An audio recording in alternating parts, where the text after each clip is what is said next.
আজ 17ই এপ্রিল ঐতিহাসিক মুজিবনগর দিবস।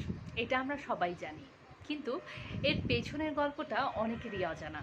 তাই আজকে আমি ছোট্ট করে এর পেছনের গল্পটা সবার সাথে শেয়ার করব। বাংলাদেশের স্বাধীনতা সংগ্রাম ও মুক্তিযুদ্ধের ইতিহাসে এক অবিস্মরণীয় দিন এটি।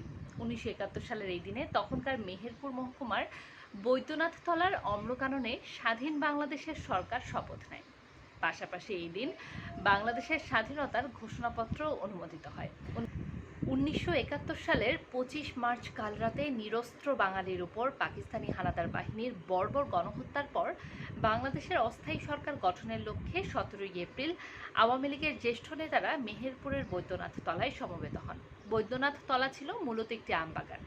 পরে আনুষ্ঠানিকভাবে বাংলাদেশের অস্থায়ী সরকার গঠনের পর এটির নাম পরিবর্তন করে রাখা হয় মুজিবনগর। এই দিন বঙ্গবন্ধু শেখ মুজিবুর রহমানকে গণপ্রজাতন্ত্রী বাংলাদেশের প্রথম রাষ্ট্রপতি ঘোষণা করা হয়।